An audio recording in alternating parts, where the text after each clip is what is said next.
Allah Subhanahu wa Ta'ala diberikan kesempatan oleh Allah Subhanahu wa Ta'ala berada dalam majlis ilmu Islam dan menaikkan salat fardu maghrib secara berjemaah, di mana kita menyambung bacaan daripada kitab Syekh Ibn Athaillah As-Sakandari rahimahullah ta'ala pada bab yang menyatakan kepada kita berkenaan dengan persoalan perbincangan, iaitulah di antaranya adalah suasana ataupun amalan-amalan yang berkait dengan hati kepada Allah Subhanahu wa Ta'ala. Perkara-perkara yang berkait dengan hati maka dibincangkan dalam ilmu tasawuf, sebagaimana yang Nabi sallallahu alaihi wasallam sebutkan, man safa qalbuhu lillah, barang siapa yang menyucikan hati dia kerana Allah Subhanahu wa Ta'ala. Makna bila sucinya hati itu, ia adalah merupakan cabang daripada penerimaan ibadat kita kepada Allah Subhanahu wa Ta'ala. Pada malam ini kita nak sambung tajuk yang membincangkan kepada kita, iaitulah jalan untuk memperolehi makrifat, jalan ataupun tariqah sabil, macam mana untuk kita nak beroleh makrifat kepada Allah Ta'ala. Apa dia tu makrifat? Yang pertama kita kena faham dulu apakah yang dimaksudkan dengan makrifat. Kemudian kita akan tahu kenapa kepentingan untuk kita mendapat ataupun memperolehi makrifat Allah Ta'ala. Makrifat ini adalah diambil daripada perkataan arafah yang membawa maksud, iaitulah tahu ataupun kenal. Adapun ma'arif, orang yang mengenal Allah. Ma'rifah pula iaitulah dibukakan satu jalan. Apabila kita melakukan amal itu, maka dia buat kerana Allah Subhanahu wa Ta'ala. Sekejap lagi dia akan bincang. Kita baca dulu dia panggil matan dia. Matan dia berbunyi, iza fataha laka wijhatan minat ta'arrufi fala tubali ma'aha in qalla 'amaluka fa innahu ma fatahaha laka illa wa huwa yuridu an yata'arrafa ilayk. Alam ta'lam anna at-ta'arrufa huwa muriduhu 'alayk wal a'mal anta muhdiha ilayk wa aynama tuhdihi ilayk mimma huwa muriduhu 'alayk. Atau kama qala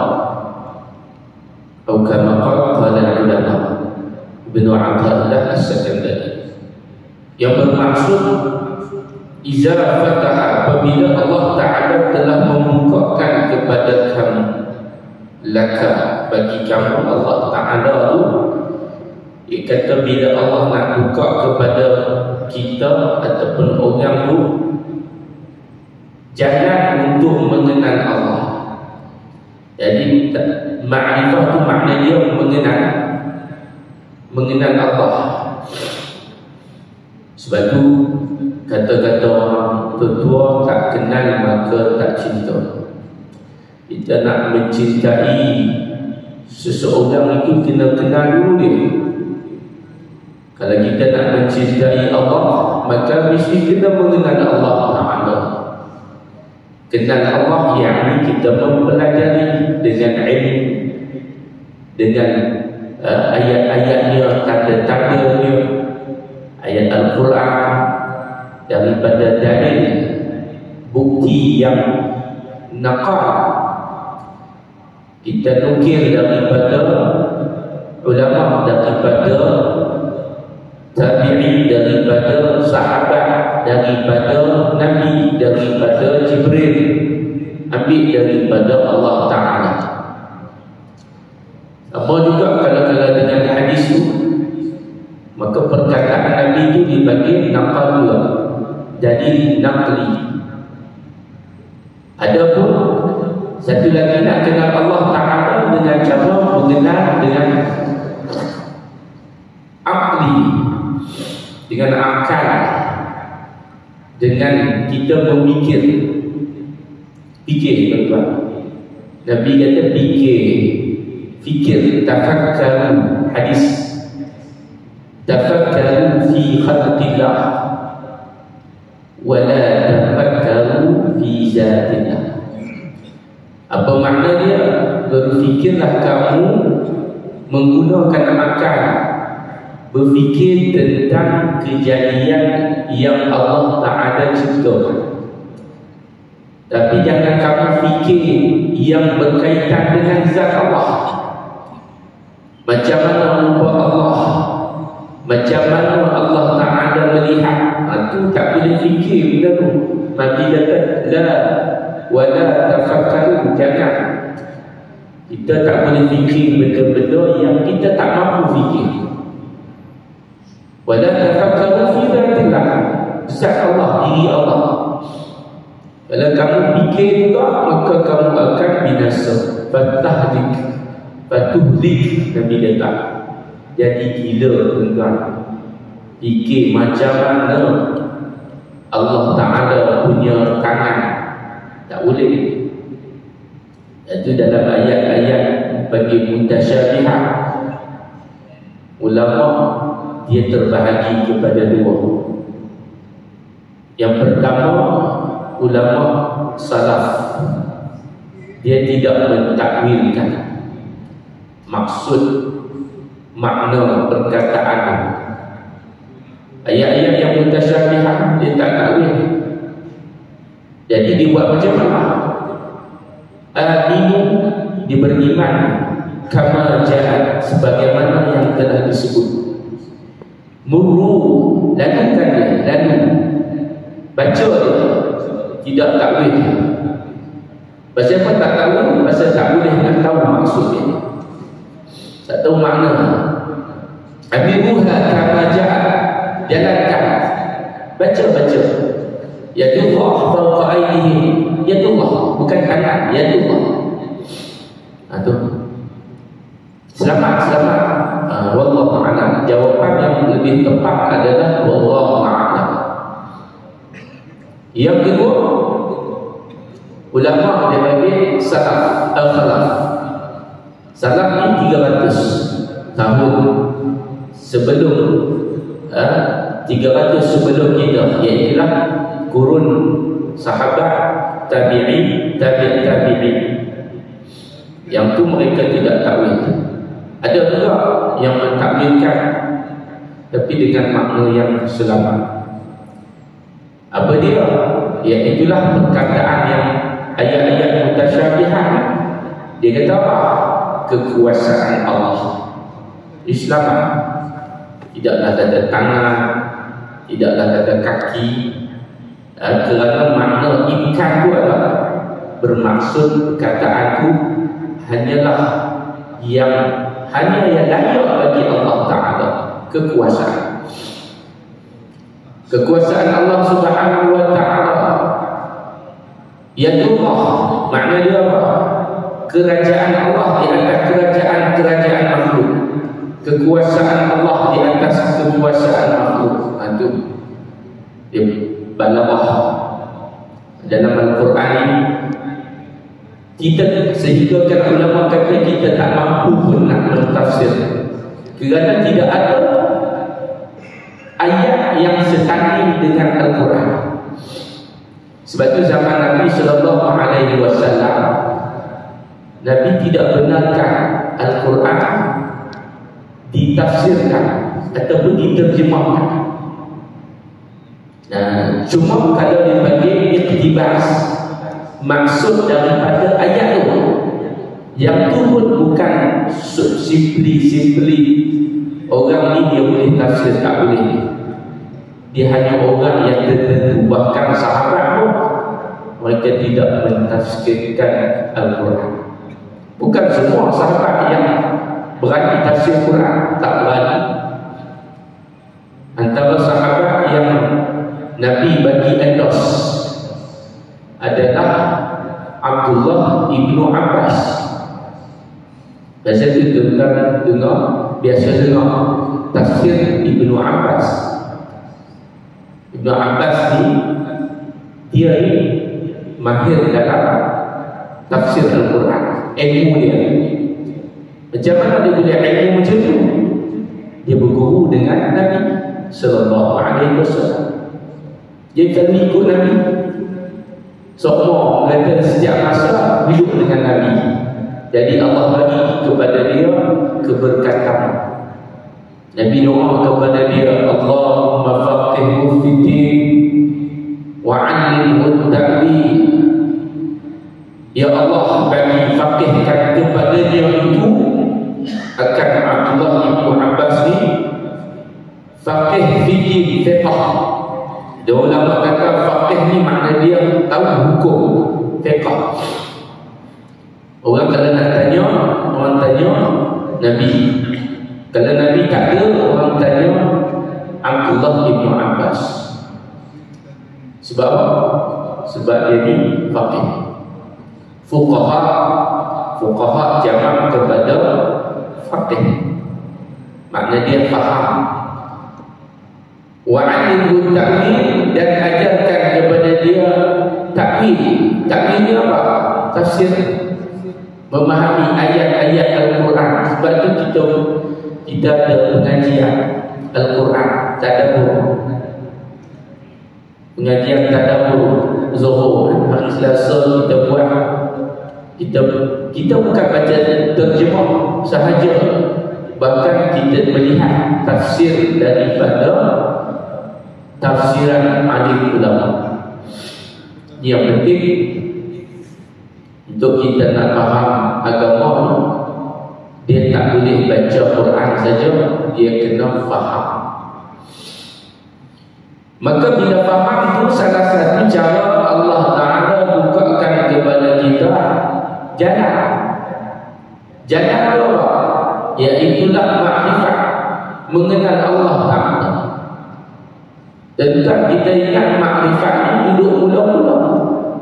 Sebenarnya makrifat ini bukan mula, bukan maksudnya duduk awal. Makrifat ini sebelum kita nak mendapat mengenal Allah ni, dia kena mesti melalui tiga jalan. Bukan terus makna kenal terus dah. Yang pertama melalui jalan hakikat. Itu Raja Haji Ali yang tuan tengok gurindam dia, gurindam 12, Raja Haji Ali dan Raja Haji fi sabilillah. Dia kata barang siapa yang tiada memegang agama, siapa yang tidak memegang agama, maka dia sekali-kali tidak boleh dibilang nama. Makna dia agama ni dia kena pegang. Nama tu kalau tidak dia pegang agama, nama dia tu tidak boleh dibilang, tak boleh pakai, tak boleh kita nak kata nama tu, maka dia tu macam nama tu. Nama Muhammad macam nama Nabi, tapi kalau dia tidak ada agama, cara hidup dia tu tak betul, maka walaupun nama Muhammad tetap tidak boleh dibilang nama. Lagi. Barang siapa yang mengenal empat, maka dia orang yang makrifat. Itu mengenal 4 baru dah dia orang yang makrifat. 4 tu apa? Yang pertama hakikat. Hakikat apa? Dalam bahasa kata dia adalah tauhid, mengenal Allah. Ngaji hakikat ni makna dia mengaji tauhid yang benar, yang hak. Apa dia? Mengenal Allah. Tauhid kan? Ngaji sifat 20, ngaji sifat 50. Sifat 50 ni mana? 20 sifat yang wajib, 20 lagi pula sifat yang mustahil. Ada 40 lagi 10 apa? 1 sifat yang harus bagi Allah. 41. 4 sifat yang wajib bagi Nabi, 4 sifat yang mustahil bagi Nabi. 49. 41 tambah 8 49 sifat yang harus bagi Nabi. 50. Jadi baru kita kenal, baru kita faham syahadat kita, asyhadu an la ilaha illallah wa anna Muhammadan abduhu wa rasuluh wa anna Muhammadan rasulullah. Itu 50.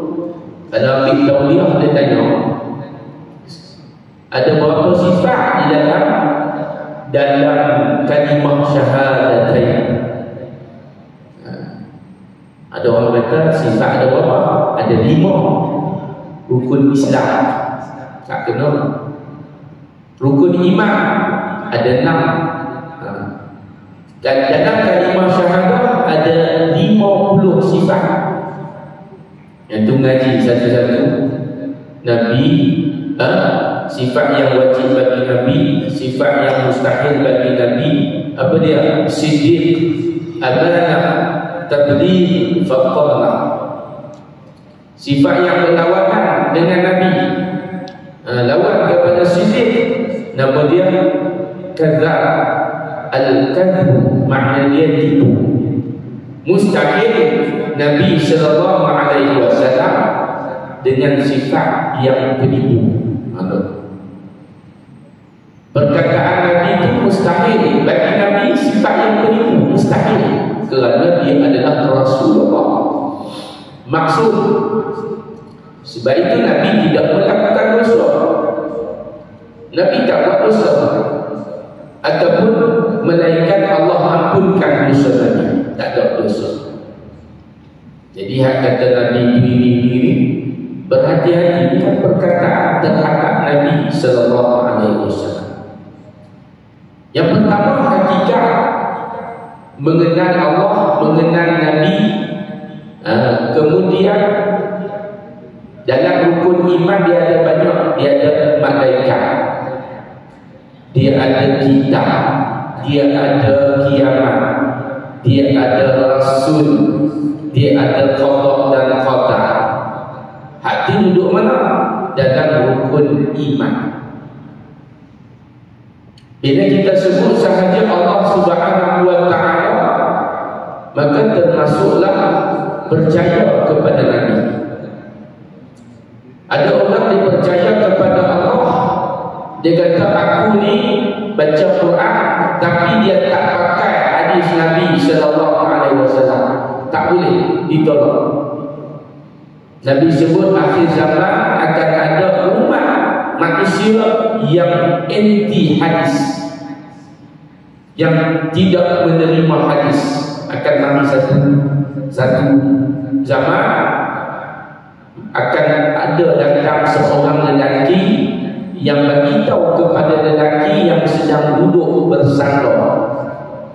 Nabi kata dia duduk sandar, kemudian datang kepada dia hadis. Lalu dia kata pegangan aku dan pegangan kamu sepatutnya adalah kan Quran sahaja. Al-Quran sahaja. Makna hadis dia tak pakai. Dan Nabi kata apa yang disebut oleh Al-Quran maka disebut juga dalam hadis. Apa yang dihadap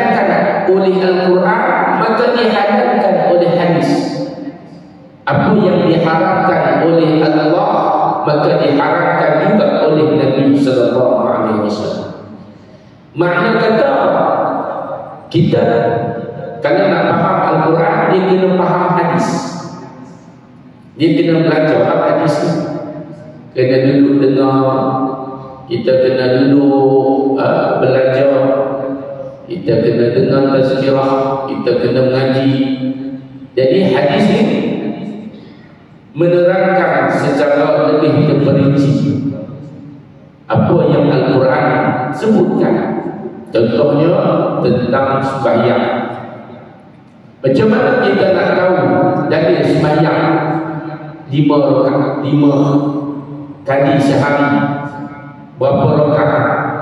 Maka tidak disebutkan di dalam Al-Quran secara terperinci. Di dalam Al-Quran hanyalah Allah Ta'ala menyebutkan wa aqimus shalah, hendaklah kamu mendirikan sembahyang. Maka bila melihat hadis, Nabi kata sembahyanglah sebagaimana aku sembahyang. Itu lebih terperinci. Jadi hadis perkara pertama adalah hakikat.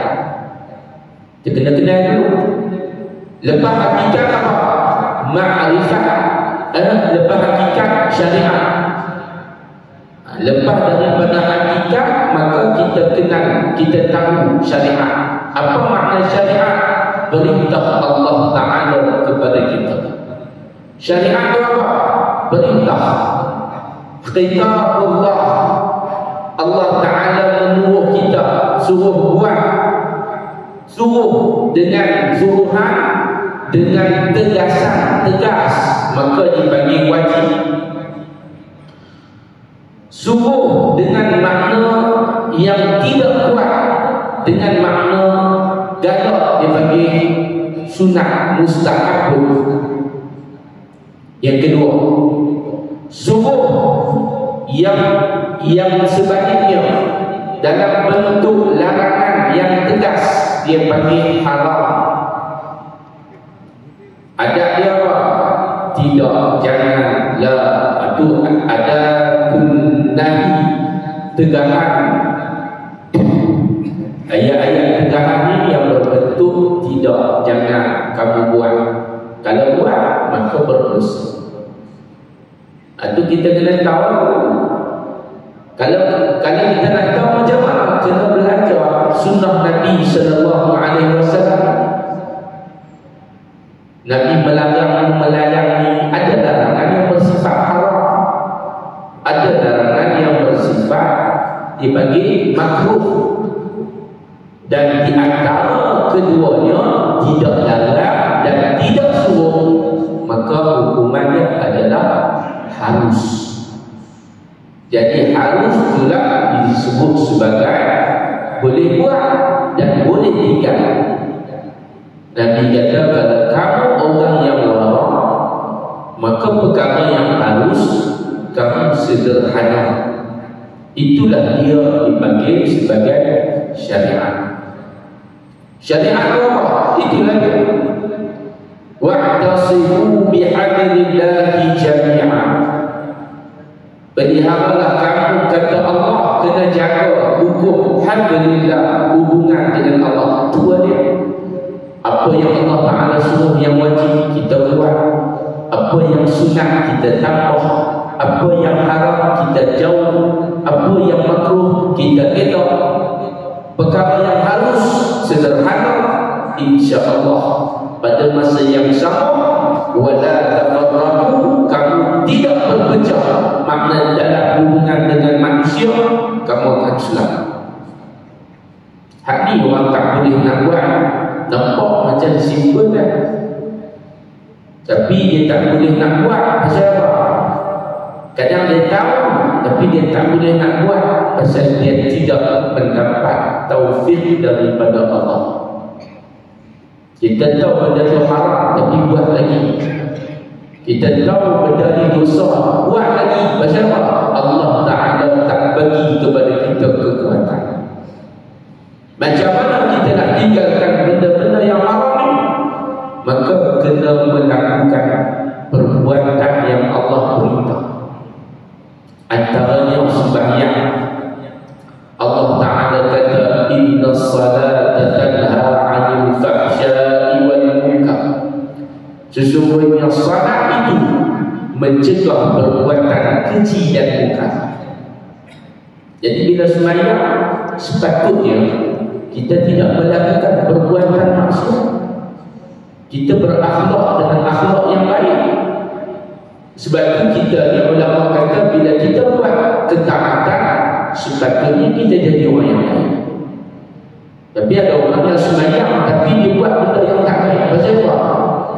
Pasal dia buat kerana tidak mendapat yang ini tadi bincang tadi. Patah balik ma'rifatullah. Allah Ta'ala tak buka bagi dia jalan. Dia hanya buat dia, tapi tidak mendapat mengenal Allah Subhanahu wa ta'ala. Nabi pernah tanya kepada sahabat, tuan-tuan yang dirahmati oleh Allah, Nabi pernah tanya kepada sahabat, macam mana kamu sembahyang? Khusyuk kamu macam mana? Apa jawapan para sahabat kepada Nabi? Khusyuk mereka berbeza, tuan-tuan. Ada yang kata, ya Rasulullah, saya salat seolah-olah di hadapan saya ini titian sirat. Belah kanan saya ini dibayangi dengan surga, belah kiri neraka, maka berada pada jalan yang lurus. Maka saya betul-betul tarkis, betul-betul fokus. Itu tanya sahabat, jawapan macam nak khusyuk ni. Ada yang sebut solat ini seolah-olah solat yang terakhir. Ibadat ini ibadat yang terakhir.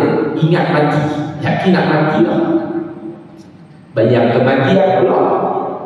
Jadi tuan-tuan, itu dia dipanggil apa? Subjektif. Sebab tu khusyuk ni dia tak wajib. 13 rukun solat, kalau wajib khusyuk, awak kita ni tak khusyuk semayang lagi, tak khusyuk semayang ni pagi buat semayang banyak lagi, tak khusyuk zat buat yang itu kacau. Sebaiklah khusyuk ni tidak menjadi kewajipan, tapi kita kena khusyuk juga supaya kita menjadi orang yang berjaya daripada orang yang muslim. Allah Ta'ala sebut pada aflahal mu'minun alladzina hum fi salatihim khashi'un. Qad sungguh telah berjaya, paling beruntung orang yang beriman apabila salat mereka itu khusyuk. Nak khusyuk macam mana? Kena faham, kena hayati.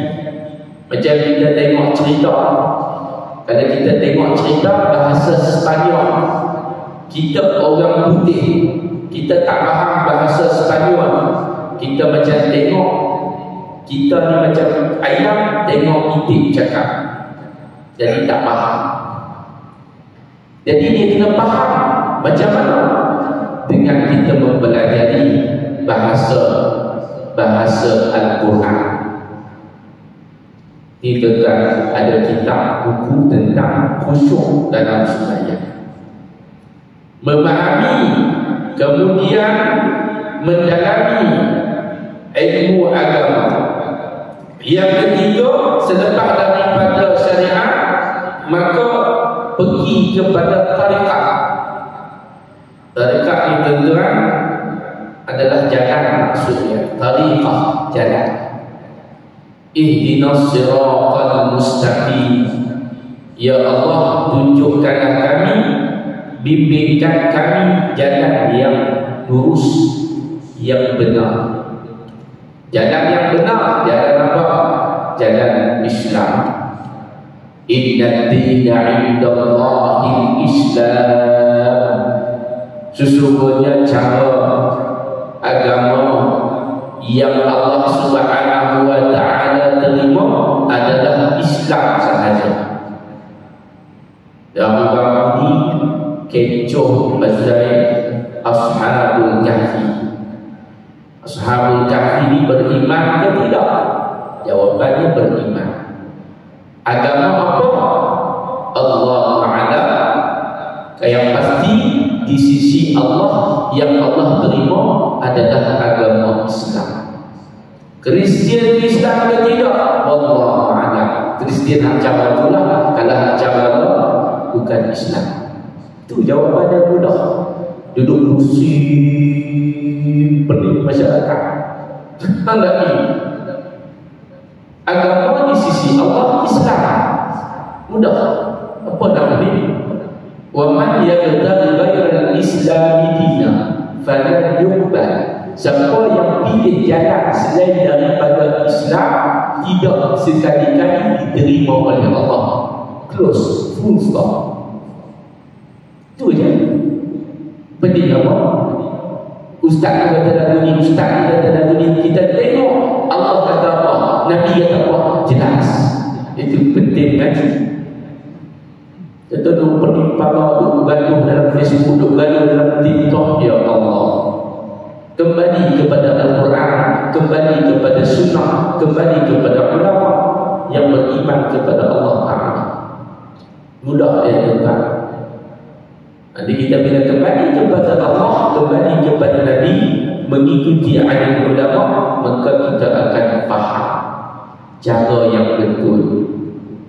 Ihdinas siratal mustaqim, jalan tu, jalan yang benar, jalan yang lurus, jalan yang istiqamah. Orang tu faham jalan yang benar tu, jalan yang benar tu, jalan saja benar, tapi dia tak faham yang benar itu juga hendaklah kena istiqamah. Kita kena buat apa pun kena istiqamah tuan-tuan, sampai kita mati, sampai kita masuk dalam kubur, sampai itu, sampai kita mengucap, sampai kita mati menghembus nafas yang terakhir dalam kalimah la ilaha illallah. Sampai macam tu. Selagi tak mati, jangan berhenti. Wala tamutunna illa wa antum muslimun. Jangan berhenti. Saya tak harap kata dia mari masjid. Saya pencet lah. Jangan tuan. Lagi kita banyak sakit, lagi kita banyak halangan, lagi kita dekat dengan Allah, lagi banyak pahala tuan-tuan. Allah Ta'ala kata ulama bukan nak tengok ibadat kita ni banyak mana, tetapi setapah mana kita melawan hawa nafsu. Kalau kita sembahyang dulu, kita tak komplit, kita boleh sembahyang balik. Allah terima tak? Terima. Kita guna kelipat mata pun Allah terima. Jadi kita ni taat kepada Allah. Nah, buta Allah terima, jelek Allah terima, muda Allah terima, tua Allah terima, lelaki Allah terima, perempuan pun Allah terima. Yang penting, inna akramakum indallahi atqakum. Itu jadi orang yang bertakwa kepada Allah Subhanahu wa ta'ala. Yang ketiga, jalan tu. Cara dia macam mana? Cara Nabi. Jalan. Kita dibanyakkan amalan-amalan sunnah. Kita banyak berzikir. Banyak kena berzikir, wirid. Kata Syekh Ibnu Atha'illah, dia kata jangan duduk ambil mudah, ringan zikir-zikir. La tastahqirul wirda, jangan ambil rendah. Wirid-wirid zikir ni buat dia. Apa yang kita mampu buat. Pasal apa? Kerana di sisi Allah amatlah besar ganjarannya. Satu Nabi kata, dua perkataan yang ringan disebut, lidah dia ringan disebut khafifatan 'anil lisan. Kadang-kadang dia sebut macam tu lah, tapi rupanya besar timbangan dia di sisi Allah. Tentang tak kalimah hak mudah sebut, kalimah la ilaha illallah. Dia sebut la ilaha illallah, bibir ni dia tak bertepuk pun, syafatan dua bibir dia tak nak pun, tapi kita boleh ucap kalimah tentang la ilaha illallah, boleh sebut, ingat benar. Tapi bila nak meninggal dunia, kalimah ni yang berat nak sebut. Berat nak sebut kalimah ni bukan lagi sebab lidah, tetapi sebab hati dia tu. Kita baca tentang rahsia kematian. Nabi cerita ada orang yang meninggal dunia dalam keadaan, Nabi sebut bukan riwayat Nabi, riwayat daripada kisah. Ada orang meninggal dunia dalam keadaan dia sebut benda-benda yang disuka buat. Kalau kita duduk suka sembang pasal duit, tak mustahil kata dia riwayat ni orang tu akan sebut duit. Ada orang dia nak meninggal dunia, dia sebut 13 dinar. Dia ni memang broker punya orang. Kira duit siap makan duit. Ada orang meninggal dunia, dia sebut apa? Dia sebut 2-3 gelas. Dia di kaki minum. Dalam kitab sebut. Nah, ada orang meninggal dunia, dia sebut Allah. Nanti dalam Allah, kalimah Allah. Ada macam-macam kita tengok kematian. Ada orang meninggal dunia naik kenderaan. Ada orang meninggal dunia tengah ceramah. Ada orang meninggal dunia lemas. Ada orang meninggal dunia berperang. Itu bukti dia hidup berjihad di dalam Allah. Kita meninggal bagaimana? Sudah pasti kita nak yang beriman, yang mengucap, yang baik, yang husnul khatimah. Jadi cara dia kena 4 kena jaga. Yang pertama, hakikat mengenal Allah, iman. Yang kedua, syariat, sembahyang, perintah yang khusus, puasa, kemudian zakat, kemudian haji selesai. Yang ketiga, zikir jangan tinggal, wirid-wirid jangan tinggal.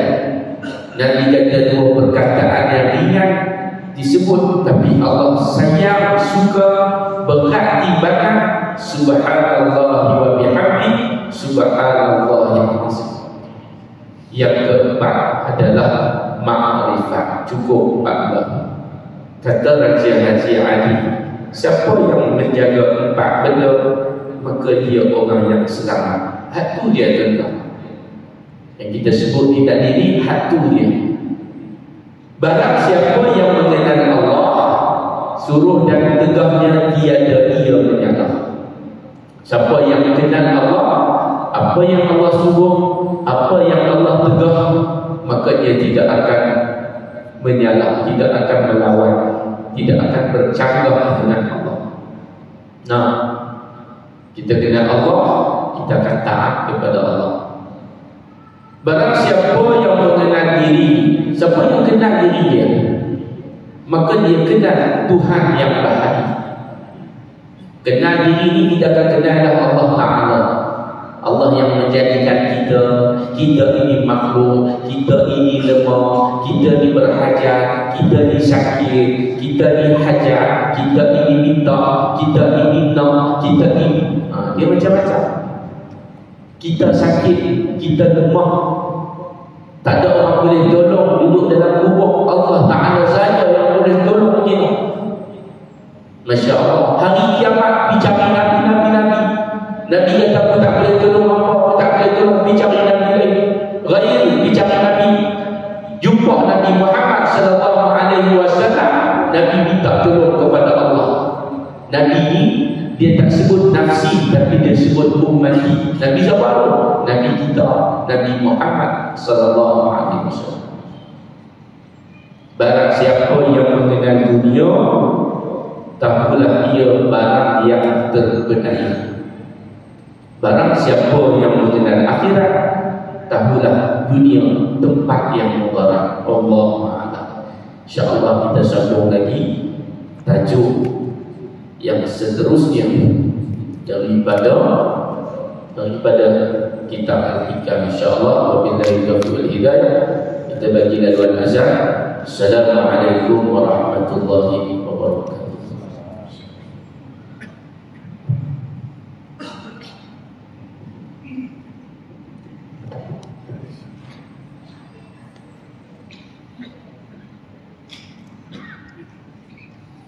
Allahu Akbar, Allahu Akbar,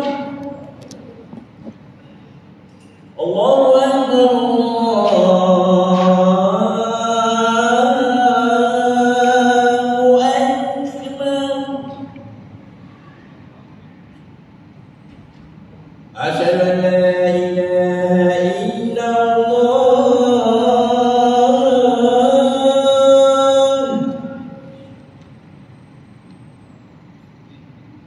Asyhadu an la ilaha illallah.